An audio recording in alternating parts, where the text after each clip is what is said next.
Well, for more now on Marc Bloch's entry into France's secular mausoleum, I'm joined now in the studio by our French politics editor, Marc Perelman. Good to have you with us, Marc. So we heard a fair bit there about Marc Bloch's life, his time in the resistance. Why is he entering the Pantheon?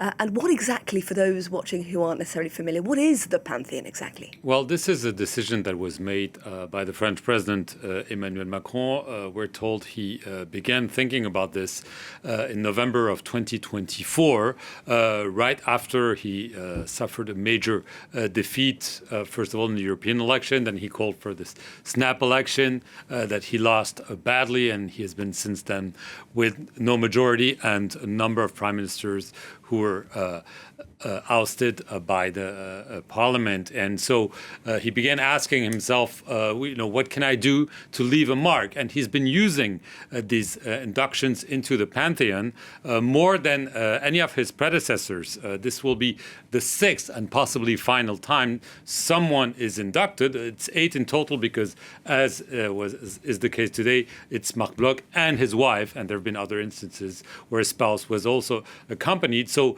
it's a lot, and it carries a lot of symbolism. The French president will deliver a speech, and for him, the importance is that here is a man who was both intellectual, a historian, someone who really changed the way history was studied, because he introduced also the importance of the economy, of social studies into the work of a historian, but also a man of action and a man who also fought heroically during World War I, and at the age of 53, also entered the resistance. So he was not only a man of words, but also a man of deeds. And those are values that are obviously important for the president.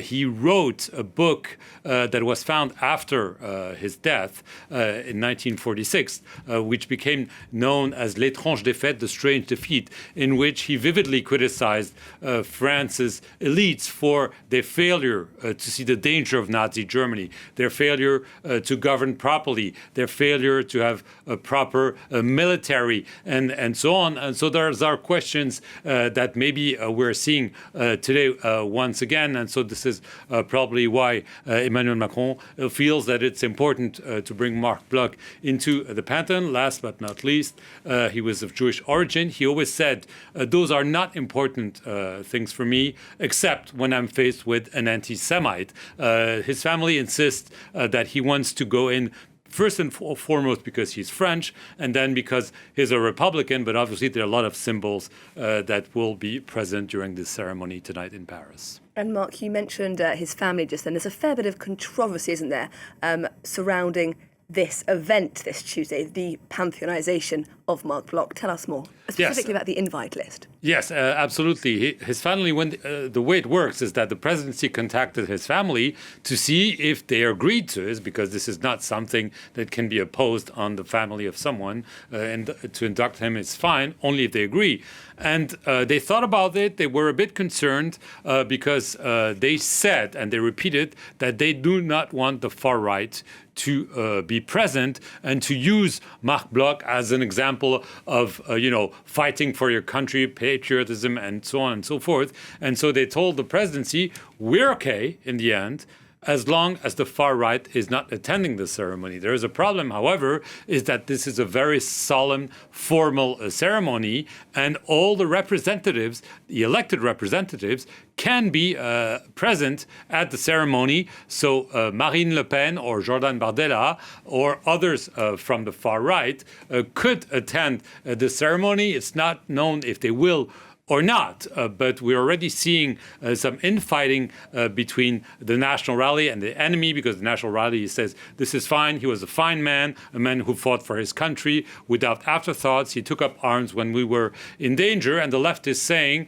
come on, he was fighting against people you collaborated with, Nazi Germany. So obviously it's going to be interesting to see if the National Rally sends a delegation to the ceremony tonight, and what words President Macron will use when it comes to the issue. He will not address this directly on a political level, but we can probably expect him to speak about the danger of extremism in those days and today.